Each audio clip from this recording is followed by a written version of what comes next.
এখন আমি এখন ওপরে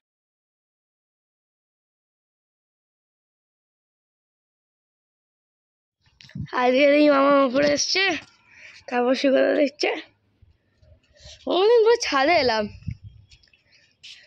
হ্যাঁ, আমি সচরাচর ছাদে জামা কাপড় দিই না, যখন অনেক বেশি হয়ে যায় তখন একটু ওই দিয়ে ভিউটা দিয়ে দিচ্ছি। সরেন ম্যাডাম, ওই দিয়ে যাই। নমস্কার বন্ধুরা, সবাইকে জানাই সোনাই লাইফস্টাইল অ্যান্ড ক্রিয়েশনের আরও একটি নতুন ব্লগে স্বাগত। এখন বাজে ওই সকাল 11টার মতো। ক্রিসকে স্কুল থেকে নিয়ে এসে এখন ছাদে এসেছি। সকালবেলা অনেকগুলো জামা কাপড় কেচে চলে গিয়েছিলাম, সময় হয়ে ওঠেনি ছাদে দিতে আসার। আর বাড়িতেও কেউ ছিল না, তাই কেউ জামা কাপড়গুলো ছাদে দিতে আসতে পারেনি। তাই ক্রিসকে স্কুল থেকে নিয়ে এসেই দুজনে মিলে ছাদে চলে এসেছি। এখনও তাই চেঞ্জও করা হয়ে ওঠেনি। এবার নিচে গিয়ে চেঞ্জ করে আর সেলাইয়ে বসবো। আসলে অনেকগুলোই আজকে জামা কাপড় কেচেছিলাম, আর সেগুলো জানালায় ধরতো না। আর ওই বক্স জানলায় আমি এমনি সময় রোদে দিই, কিন্তু আজকে অনেকটাই বেলা হয়ে গিয়েছে, আর শীতকালে বেশিক্ষণ রোদ থাকে না, তাই শুকনো হবে না। তাই ভাবলাম আজকে ছাদেই দিয়ে চলে যায়, কিছুক্ষণ পরে খেয়ে দিয়ে এগুলোকে আবার তুলে নিয়ে চলে যাব। সেই সময়ের মধ্যে এগুলো সব শুকনো হয়ে যায়। আর ক্রিস ওখানে বসে আছে চিলেকোটার ওপরে, ওখান থেকেই আমার ভিডিওটা বানিয়ে দিচ্ছে। আর তার সাথে সাথে অনেক কথা বলছে, যেগুলোর আমি এখন আনসার দিচ্ছি। আর আজকে প্রচণ্ড হাওয়াও হচ্ছে, প্রচণ্ড ঠান্ডা পড়বে। আর আজকেও এমনিতে খুবই ঠান্ডা পড়েছে। সকালে যখন ক্রিসকে নিয়ে স্কুলে দিতে যাই, সেই সময় তো আমরা যখন রিক্সায় যাই খুবই হাওয়া বইছিল। তার সাথে আজকে খুব আকাশে কুয়াশাও দেখেছি, খুবই ভালো লাগছে। শীতের সময় শীতটা পড়াই ভালো। দুনিয়া বাতাহিয়ে তু কপিরাইট পড়ে তো গান গাইল শুনছেন। আমি লাইট অফ করে দাও। রেডি তুই ব্লার হয়ে গেল। হ্যালো রেডি লাইটটা না সেকেন্ড ফ্লোর না কি গ্রাউন্ড স্কুলটা নিচে যা। এটা তো বদমাস, আবার অন করা কি আছে। এখন একটা আমি ছোটদের জন্য লেহেঙ্গা বানাচ্ছি। এটা আমার ওই দাদার মেয়ের জন্য, ও তো ওই 5 বছর বয়স হতে যায়, তাই ওর জন্য একটা লেহেঙ্গা বানাচ্ছি।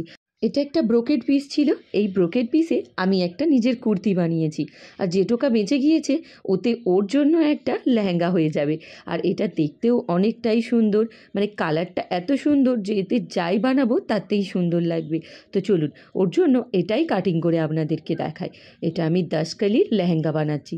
আমি এটাতে লাইনিং দেব না, আর লাইনিং দিলে তাহলে লাইনিংয়ে ড্র করে তারপর ফেব্রিকটা কাটতাম। যেহেতু লাইনিং দেব না তাই পেপারে ড্র করলাম। পেপারে ড্র করে কাপড়ে যদি কাটা যায় তাহলে কিন্তু কাপড়টা কম নষ্ট হয়। 10টা কলি পরপর এইভাবে জুড়ে নিয়েছি, যেভাবে দেখালাম। এবারে ফাইনাল এতটা হয়েছে। এর ভেতরে লাইনিং দেব না, এমনিই বানাবো।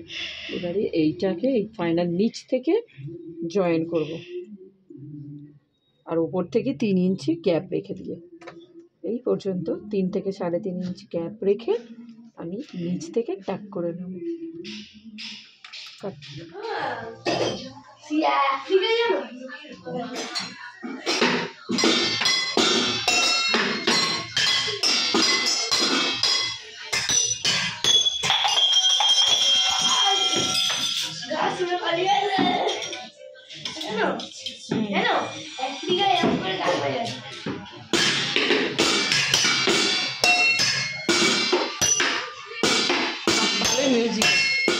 অনেকেই মনে করে যে ক্রিস বাড়িতে একা থাকে, কী করে, সবসময় কিন্তু ও আইপ্যাড দেখে না।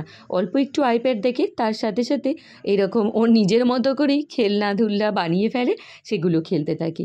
আমি এখন এখানে দুধটা গরম করছি আর সেই শটটাই তুলে রাখছি। কেমন আছো? এই যে পিছনে কে? আজকে সন্ধ্যাবেলায় পালং পানির বানাবো, সেই কারণেই ওই শটটা তুলে রাখলাম। ওই ফেস ক্রিম অথবা শট যেটা হোক একটা দিলেই খেতে কিন্তু খুব ভালো হয়। সেই জন্য আগে থেকে ক্রিসের যখন দুধটা গরম করছি, তাই ও থেকে আমি আগে থেকেই শটটা তুলে রেখে দিলাম। আর পালং শাকটা আগে থেকেই আমি কেটে ধুয়ে রেখে দিয়েছি। এখন কড়াইয়ের মধ্যে অল্প একটু তেল দিয়েছি, ওর মধ্যে রসুনের কোয়া আর দেব বেশ কয়েকটা বাদাম। আমার বাদামটা ঘরে ভাজা বাদাম ছিল, তাই আর বেশি নাড়তে হলো না, অল্প দিয়েই আমি এখানে পালং শাকটা তুলে দিয়েছি।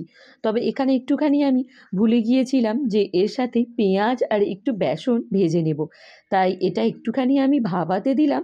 সেই সময় আবার এটাকে নামিয়ে রেখে আবার কড়া বসিয়ে এরকম বেসনটা কাঠখোলার মধ্যে ভেজে নিয়ে ওর মধ্যে খানিকটা তেল দিলাম, দিয়ে পেঁয়াজটাকেও ভেজে নেব। তারপর ওই যে আমি আগে থেকে একটু ভাবিয়ে নিলাম পালং শাকটা, সেটা আবার দিয়ে দেব। কোনো সময় তো এরকম ভুলেও যাই রান্না করতে করতে যে এটা আমার দেওয়ার ছিল। তো যাই হোক, কী আর করা যাবে, সেটা করে রেখে আবার সাইডে রেখে আবার সেকেন্ড টাইম করে করতে হয়, এই যা আর কি। না হলে কিন্তু এমন কিছু প্রবলেম হয় না খাবারের টেস্টের মধ্যে। তবে এইভাবে কিন্তু একটু বেসন আর পেঁয়াজ দিলে এরপরে যখন এটা আমি রান্না করব তখন খেতে কিন্তু বেশি সুন্দর হয়। এখন এইদিকে আমি যে রান্নাটা করব তার জন্য রেডি করে রাখছি।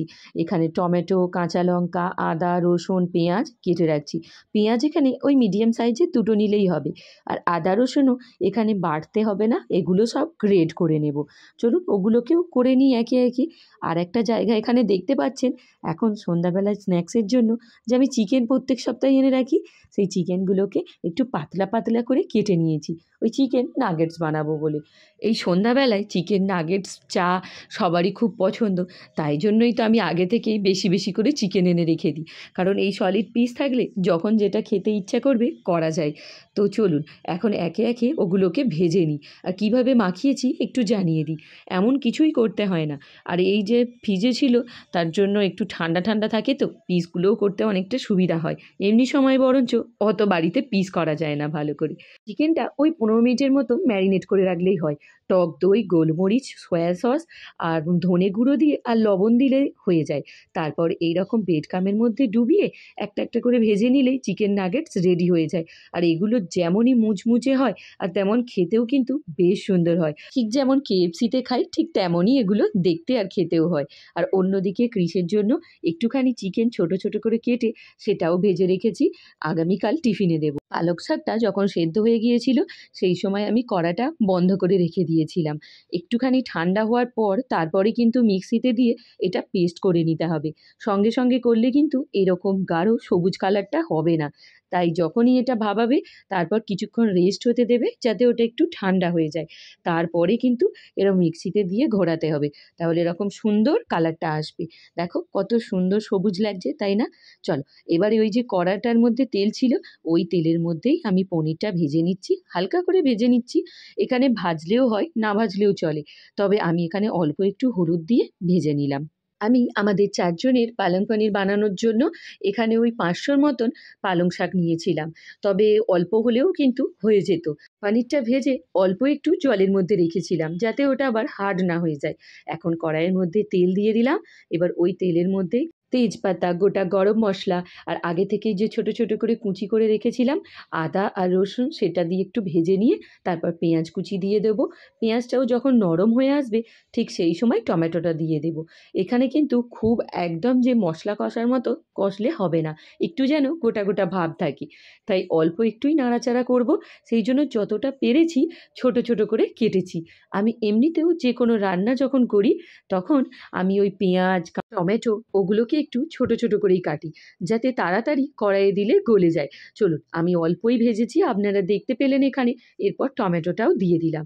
এরপর এগুলো সব নাড়াচাড়া করে পালং শাকটা দিয়ে দিলাম। তারপর এটাকে একটুখানি নাড়াচাড়া করতে রেখে দেব ওই মিনিট 5-এর মতো। তারপর আগে থেকে যে আমি তুলে রেখেছিলাম যে মালাইটা, সেটাকেই ভালো করে ফেটে নিয়ে ওর মধ্যে দিয়ে দেব। আর সেই সময়ই পনিরটা অ্যাড করতে হবে। এরপর বেশিক্ষণ ফোটানোর দরকার নেই, 2 মিনিটের মতন ফুটিয়ে আর নামিয়ে নিলেই হয়ে যাবে। এরপরে কিন্তু একটা মস্ত বড় কাজ আছে, সেটা হলো তড়কা লাগানো। এটাই কিন্তু আমাদের পালং পনিরের যে টেস্টটা সেটা বাড়িয়ে দেবে। তার জন্য একটা তড়কার প্যান নিয়েছি, ওর মধ্যে দিয়ে দিলাম ফার্স্টেই একটু ঘি, অথবা আপনারা বাটারও ইউজ করতে পারেন। তারপর তার মধ্যে দিয়েছি রসুন কুচি, অল্প আদা কুচিও দিয়েছি। দেওয়ার পর ওটাকে ভাজা ভাজা হয়ে যেতে আর কেশারি মেথি আর কাশ্মীরি লঙ্কা, তারপর সেইটা ওপর থেকে এরকম দিয়ে দিয়েছি, খেতে আরও ভালো লাগবে। আর এই পালং পনিরের সাথে খাওয়ার জন্য আজকে আর প্লেন রুটি বানাইনি, আজকে বানাচ্ছি লাচ্চা পরোটা, তাও আবার আটার। এই আটার লাচ্চা পরোটা বানানোর জন্য আগে থেকে কোনো ময়ান দিতে হয় না। যেরকম নর্মাল আমরা রুটি বানাই তার জন্য যে আটাটা মাখি সেইভাবেই মেখে রাখলে হবে। এবার যেরকম নর্মাল আমরা রুটি বানাই ঠিক সেইভাবে আমাদেরকে এটাকে আগে বেলে নিতে হবে। তবে যতটা পারবে পাতলা করে বড় করে বানাতে হবে। তারপর ওর মধ্যে অল্প করে সাদা তেল আর দিয়ে দিতে হবে ময়দার গুঁড়ি। দিয়ে ওটাকে আমি যেরকম এখানে দেখাচ্ছি ঠিক এইভাবে তোমরা কাটতে শুরু করবে। একটা ছুরি নেবে আর যতটা পারবে পাতলা পাতলা করে কাটতে থাকবে। আমি এখানে ছুরি দিয়ে কেটেছি, কারোর যদি পিৎজা কাটার থাকে সেই দিয়ে কাটলেও চলবে। এরকম যত চুলের মতো সরু সরু কাটবে তত আরও ভালো হবে। এইভাবে কেটে নিয়ে তারপর ওটাকে আমি যেভাবে টানছি ঠিক সেইভাবেই করে দেখবে। ম্যাক্সিমাম সকলে ময়দারই লাচ্চা পরোটা বানায়, তবে একবার আমার মতো এরকম আটার লাচ্চা পরোটা বানিয়ে দেখো, খারাপ কিন্তু খেতে লাগে না আর স্বাস্থ্যের জন্যও ভালো। তোমরা যাতে বুঝতে পারো যে আমি কিভাবে করছি তাই একটু ধীরে ধীরেই দেখাচ্ছি এখানে যে এটা কিভাবে আমি এখানে বানাচ্ছি। এইভাবে সবকটা লেচিকে পরপর করে এগুলো কিন্তু 10 মিনিটের জন্য রেস্টে রাখতে হবে। এক্সট্রা আর তেল দিতে লাগবে না, এতেই হয়ে যাবে। তারপর 10 মিনিট পরে ওটাকে নিয়ে এরকম একটু মোটা করে বেলবে, যাতে ওই যে লাচ্চা করেছি ওই যে লেয়ারগুলো ওগুলো ভালো বোঝা যায়। তারপর একটু আমি এটা মুচমুচে করার জন্য একটু বেশি মতো তেল দিয়ে ভেজেছি। ফার্স্টে একটু সেঁকে নিয়েছি, তারপর ওটাকে উল্টে পাল্টে নিয়ে আর তেল দিয়ে দিয়েছি। তো চলুন আজকের ভিডিওটা তাহলে এখানেই এন্ড করলাম। আর ভিডিওটা কেমন লাগলো অবশ্যই কমেন্টসে জানাবেন। আর যদি ভালো লেগে থাকে একটা লাইক করতে ভুলবেন না। আর যদি ফেসবুক থেকে দেখেন অবশ্যই চ্যানেলটাকে ফলো করে দেবেন। আর ইউটিউব থেকে দেখলে অবশ্যই সাবস্ক্রাইব করে দেবেন। টাটা বন্ধুরা।